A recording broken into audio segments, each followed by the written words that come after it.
మరి చాలామందికి కూడా వాళ్ళకి మరి మాకు ఎలాంటి ఆధారం లేదు, మేము ఎలా బ్రతకాలి అని గిరిజనులందరూ కూడా వాళ్ళు బాధపడకుండా వాళ్ళకి జాతీయ ఉపాధి హామీ పథకం కింద పని దినాలు కల్పించాము. మరి ఎవరైతే ఈ డ్రగ్స్ సరఫరా చేస్తున్న రైళ్ల ద్వారా ఒడిస్సా నుంచి మన రాష్ట్రంకి వస్తున్న రైళ్ళని కనీసం వారానికి 3 సార్లు తనిఖీ చేస్తున్నాం. ఇక మన ఫోకస్ అంతా విద్యా సంస్థలపైన. ఎందుకంటే ఇప్పుడు మనం మాట్లాడుకున్నాం అంటే స్కూల్స్ మీద, కాలేజెస్ మీద వాడు ఎక్కువ టార్గెట్ చేస్తున్నారని. సో తద్వారా ఏంటంటే మనము సేఫ్ క్యాంపస్ జోన్ అంటే పొగలేని వాతావరణం, అంతేకాకుండా మత్తు పదార్థాలు వినియోగించకుండా ఆల్మోస్ట్ 5,000 పాఠశాల కాలేజెస్లో 40,000 పైగా మనము ఈగల్ క్లబ్స్ని స్థాపించడం జరిగింది. ఈ క్లబ్స్ ద్వారా ఏంటంటే వాళ్ళు 8,400 అవగాహన సదస్సు కల్పించి మరి ఇలాంటివి కనుక డ్రగ్స్ వాడితే వాళ్ళు ఎలాగా నష్టాలు పడతారో, వాళ్ళ జీవితాలు ఎలా నాశనం అవుతాయో, వాళ్ళు ఏ విధంగా రోడ్డు మీద పడతారో ఇవన్నీ కూడా మనకి వాళ్ళు ఎక్స్ప్లెయిన్ చేసి యువతకి మనం ఇచ్చే చైతన్యం పరుస్తూ వాళ్ళకి మనం ఇచ్చే సందేశం ఏంటంటే డ్రగ్స్ వద్దు బ్రో అని. కనుక ఈ విధంగా మనం అవగాహన చేయటం వల్ల ఈ సేఫ్ క్యాంపస్ జోన్ క్రియేట్ చేయటం వల్ల విద్యార్థుల్లో ఒక పరివర్తన స్టార్ట్ అవుతుంది. మరి దీనివల్ల మనము ప్రత్యేక ఆపరేషన్లు కూడా చేయాల్సి వస్తుంది. అదేంటంటే ఆపరేషన్ చైతన్యం. అంటే అల్లూరి సీతారామరాజు జిల్లాల్లో ఆల్మోస్ట్ ఈ యొక్క 40,000 ఎకరాల్లో మనం ఈ ఇందాక చెప్పినట్లు ప్రత్యామ్నాయ పంటలు పండిస్తున్నాం. తద్వారా ఏంటంటే 325 కుటుంబాలు వాళ్ళు ఈ యొక్క గంజాయి సాగు నుండి విముక్తి పొంది వాళ్ళు జీరో కల్టివేషన్ రేట్ కింద వచ్చారు. సో కనుక ఏంటంటే మన మెయిన్ ఉద్దేశమే గంజాయి పండించకపోవటం. ఇక నెక్స్ట్ ఆపరేషన్ వజ్రప్రహార్.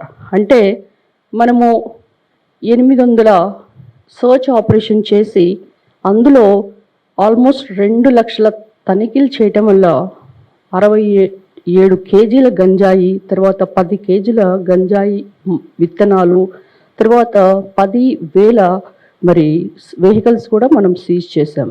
ఆపరేషన్ గరుడ అంటే ఏంటంటే చాలామంది మెడికల్ షాప్లో ఓపియాడ్ డ్రగ్స్ ఉంటాయి. సో ఇవన్నీ కూడా ఎలాంటి ప్రిస్క్రిప్షన్ లేకుండా వాళ్ళు తీసుకుంటుంటారు. డాక్టర్స్ ప్రిస్క్రిప్షన్ లేకుండా ఎలాంటి డ్రగ్స్ కూడా వాళ్ళు ఎవరైతే ఫార్మసిస్ట్ ఉన్నారో వాళ్ళు సప్లై చేయకూడదు, ఇవ్వకూడదు. కానీ ఎవరైతే వీళ్ళు కక్కుర్తిపడి ఈ యొక్క డ్రగ్స్ ఇస్తున్నారో వాళ్ళందరి యొక్క లైసెన్స్ సీజ్ చేయటమే ఆపరేషన్ గరుడ. ఇక పోతే ఈగల్ ట్రైన్స్ అంటే మాకు police department, narcotic police department ఈ యొక్క రైల్వే శాఖతో కలిసి డ్రోన్స్ అంటే వాళ్ళు ఏ విధంగా తీసుకొస్తున్నారో మనకు తెలియాలంటే డ్రోన్స్ వాడాలి. ఈ యొక్క డ్రోన్స్ ద్వారా ఆల్మోస్ట్ 54 మందిని పట్టుకొని వాళ్ళ దగ్గర ఎంత గంజాయిని కలెక్ట్ చేశారంటే 367 కేజీల గంజాయి కలెక్ట్ చేసి అండ్ అందులో 2,500 గంజాయి చాక్లెట్స్ కూడా ఉన్నాయి. సో ఇది that is really amazing thing. ఎందుకంటే వాళ్ళు ఏ విధంగా పోలీసులు కళ్ళు కప్పడానికి ఒక చాక్లెట్ రూపంలో తీసుకెళ్తున్నారు కూడా మీరు ఇక్కడ గమనించాలి. అయితే మరి వీళ్ళందరికీ మనము ఏ విధంగా వాళ్ళని చైతన్యపరచాలంటే వాళ్ళు వద్దు మేము ఈ పని చెయ్యము, ఈ యొక్క గంజాయి, ఈ యొక్క హెరాయిన్, నార్కోటిక్స్ తీసుకోమన్న వాళ్ళకి 56 డీ అడిక్షన్ సెంటర్స్ పెట్టాం. సో దీనివల్ల ఏమవుతుందంటే ఎవరైతే ఈ డ్రగ్స్ ఫ్రీగా డ్రగ్ అడిక్ట్స్ చాలామంది కూడా వాళ్ళు ఎలా ఉంటుందంటే డ్రగ్స్ తీసుకునే వాళ్ళకి ఈరోజు తీసుకుంటే రేపు తీసుకోపోతే వాళ్ళకి ట్రెమర్స్ అంటారు, అంటే చేతులు వణుకు రావటం, లేకపోతే వాళ్ళకు కళ్ళు తిరగటం, లేదా సడన్గా గ్లూకోజ్ లెవెల్ పడిపోవటం, ఒక హార్ట్ రేట్, బీపీ ఏదైతే ఉందో అదంతా డౌన్ అవటం, అలాంటి సిమ్టమ్స్ వస్తాయి. కనుక ఈ డ్రగ్ డీ అడిక్షన్ అనేది సడన్గా చేయకూడదు, స్టెప్ వైజ్గా చేయాలి. ఈ చేయాలి అంటే ఫస్ట్ ఈ డ్రగ్స్ ఎవరైతే తీసుకుంటున్నారో వాళ్ళు ముందు మేము తీసుకోము, మేము డీ అడిక్షన్ సెంటర్కి వస్తాము అని ఫస్ట్ వాళ్ళ యొక్క కన్సెంట్ ఇవ్వాలి. తర్వాత పక్కనున్న అటెండెంట్స్ కూడా they have to give the consent. So ఇలా ఉండటం వల్ల ఏమవుతుందంటే మనకి ఈ వాళ్ళు ఉండటానికి 3 వరల్డ్ క్లాస్ పునరావాస కేంద్రాలు కూడా మనము కన్స్ట్రక్ట్ చేయడం జరిగింది. అయితే దీనికి లోపల ఎవరుంటారు అంటే సైకాట్రిస్ట్ ఉంటారు. సో ఇన్నోవేటివ్ మెడిసిన్స్, అంతేకాకుండా కౌన్సిలింగ్, ఈ డ్రగ్స్ తీసుకోవటం వల్ల వాళ్ళ సిమ్టమ్స్ ఏ విధంగా వచ్చినాయి, మరి త్వరగా ఏ విధంగా తగ్గాలి, వీటన్నిటి కూడా స్లోగా మెడిసిన్స్ ఇవ్వటం జరుగుతుంది. సో చాలామంది కూడా ఈ యొక్క జాగృతి కార్యక్రమాలు పెట్టి వాళ్ళ యొక్క ఏ విధంగా డీఅడిక్షన్ సెంటర్ రావాలో మనం అవగాహన కల్పించడం, ఇది ఈ అవగాహన కల్పించడానికి కూడా సెలబ్రిటీస్ అంటే చాలామంది కామన్ పీపుల్ మీరు డీఅడిక్షన్ సెంటర్ రండి, మీరు డ్రగ్ ఫ్రీగా ఉండండి అంటే దే కాంట్ అండర్స్టాండ్. అలాంటి వాళ్ళకి సెలబ్రిటీస్ ద్వారా వాళ్ళ అవగాహన ప్రచారం చేస్తే they can be more useful. కనుక అవి కూడా త్వరలోనే చేపట్టడానికి మనము ఒక టీంని కూడా రెడీ చేస్తున్నాం. ఇక మనము ఇంతకాలం చెప్పింది ఏంటంటే ఈ యొక్క డ్రగ్స్ వాడుతున్న వాళ్ళకి మనము సమాజానికి మనం ఇచ్చే పిలుపు ఏంటంటే ఈ యొక్క జగన్మోహన్ రెడ్డి 10 నుంచి 15 ఎకరాల్లో 2022 నుంచి గంజాయి సాగు చేస్తుంటే మరి అలాంటి వాటన్నింటి కూడా మనము డిస్ట్రాక్ట్ చేసి ఇక పార్టీసు, పబ్బాలు, పెళ్ళిళ్ళు అలాంటి వాటికి సంబంధం లేకుండా ఏ విధంగా గంజాయిని మరి ఏరులై పాలించిన ప్రభుత్వం నుంచి ఈరోజు మనం సమాజానికి ఒక పిలుపు ఇవ్వాలి. అదేంటంటే అందరం కలిసి పోరాడాలి. అది నువ్వు, నేను, ఒక సెలబ్రిటీ, ఒక సీఎం గారు, లోకేష్ గారు కాదు, మనందరం కూడా రాష్ట్రం మొత్తం కూడా ఈ గంజాయి మత్తు నుంచి బయటపడాలి. గంజాయి మత్తు అనే మాట వినబడకూడదు.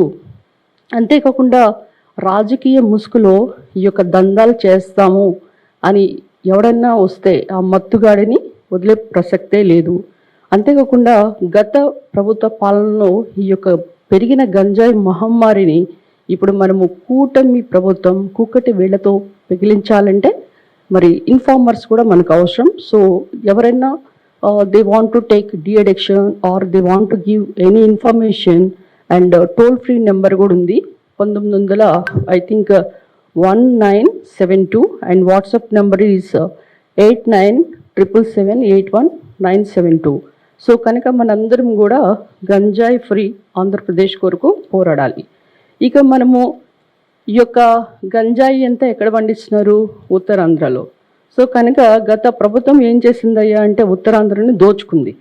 ఇక 3 రాజధానుల పేరు చెప్పేసి ఉత్తరాంధ్రలో వాళ్ళు ఏం చేసిందంటే రియల్ ఎస్టేట్. ఇక రిషికొండకి ఏం చేశారు? బోడిగుండు కొట్టేశారు. కొట్టి ఎన్ని కోట్లు వృధా చేశారు?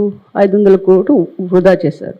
ఇక వైజాగ్ స్టీల్ ప్లాంట్ని ఏ విధంగా దానికి సంబంధించిన భూములు కొట్టేయాలో అని చాలా ప్లాన్లు కూడా చేశారు. ఇక ఉత్తరాంధ్రని గంజాయి రాజధానిగా మార్చారు. ఇక రిషికొండకి సంబంధించిన ఐటీ సేజ్ 14 కంపెనీలు కూడా పంపించేశారు. ఇక భోగాపురం ఎయిర్పోర్ట్ విస్తీర్ణ తగ్గించి 500 ఎకరాలు ఏదైతే తగ్గించి వాటి మీద వాళ్ళు ఏ విధంగా చేయాలనుకున్నారో రియల్ ఎస్టేట్ వ్యాపారం అందరికీ తెలుసు. కనుక ఇప్పుడు అలాంటి వైజాగ్ని, ఉత్తరాంధ్రని ఈరోజు మరి కూటమి ప్రభుత్వం ఏ విధంగా అభివృద్ధి పదంలో తీసుకెళ్తుందో అది కూడా మన great visionary leader Shri our honourable CM Shri Nara Chandrababu Naidu గారు అండ్ విజనరీ లీడర్కి మరి తనయుడు IT and you can say that young brain with big mission. అంటే ఆయన మాటల్లో వేగం అండ్ చేతల్లో ఏ విధంగా పని ఉంటుందో, ఎంత వేగం ఉంటుందో మీ అందరికి గమనించాలి. లోకేష్ గారి గురించి వాళ్ళు పడ్డ కష్టానికి గాను ఈరోజు మనకి ఆంధ్రప్రదేశ్లో ఆల్మోస్ట్ 25 లక్షల కోట్లు పెట్టుబడులు వస్తే ఉత్తరాంధ్రలో సగానికి సగం అంటే 10 లక్షల కోట్లు ఉత్తరాంధ్రకే వచ్చాయి. ఇక వైజాగ్ని ఒక ఐటీ హబ్ అంటే ఇక గూగుల్ డేటా సెంటర్, దీనికి కాను 1,35,000 కోట్లు చంద్రబాబు నాయుడు గారు శాంక్షన్ తీసుకొచ్చి భూమి పూజ చేశారు.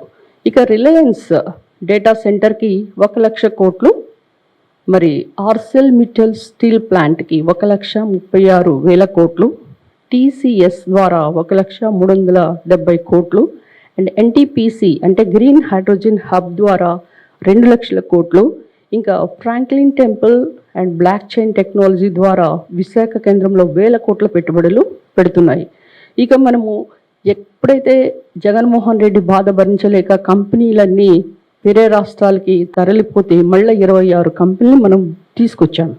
And south coastal railway zone అది కూడా శాంక్షన్ చేసుకున్నాం.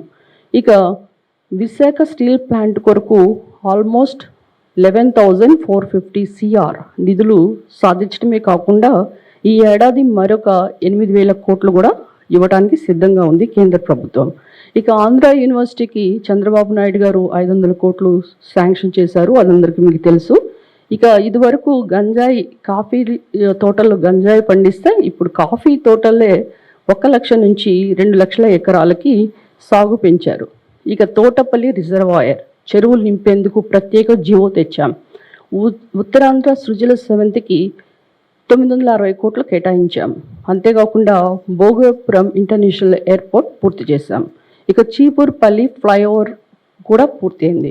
ఈ విధంగా మనము ఉత్తరాంధ్రకి ఎన్నో పెట్టుబడులు ఎంతో మరి ఉత్తరాంధ్రని ఇప్పుడు నేను చెప్తున్నాను ఏంటంటే తింటే గార్లే తినాలి, పుడితే ఉత్తరాంధ్రలోనే పుట్టాలనే మాదిరిగా ఈ విధంగా ప్రతి ఒక్కళ్ళు కూడా ఎన్నో ఉపాధి కల్పన లేకపోతే వాళ్ళకి నిధులు శాంక్షన్ చేసే విధానం చూస్తుంటే నిజంగా ఉత్తరాంధ్ర అంటే ఏదో వలసకి పనికి వెళ్ళే వాళ్ళని చెప్పుకునే కాలం నుంచి ఈరోజు ఉత్తరాంధ్ర అభివృద్ధి ఏ విధంగా చంద్రబాబు నాయుడు గారు తీసుకెళ్లారో, అంతేకాకుండా గంజాయి ఆంధ్రప్రదేశ్ అయిన ఉత్తరాంధ్రని ఈరోజు మరి అన్నపూర్ణ ఆంధ్రప్రదేశ్గా మారుస్తూ మనందరికి కూడా ఒక సంకేతం ఇస్తూ ఈరోజు డ్రగ్స్ వద్దు బ్రో అనే మాటని మీరందరూ కూడా ప్రపంచవ్యాప్తంగా మరి ముఖ్యంగా రాష్ట్ర వ్యాప్తంగా మన ఆంధ్రప్రదేశ్లో ఈ యొక్క గంజాయిని పారద్రోలి ఈ డ్రగ్స్ ఫ్రీ ఆంధ్రప్రదేశ్గా చేయాలని మీ అందరికీ కూడా మనవి చేస్తున్నాం. Thank you.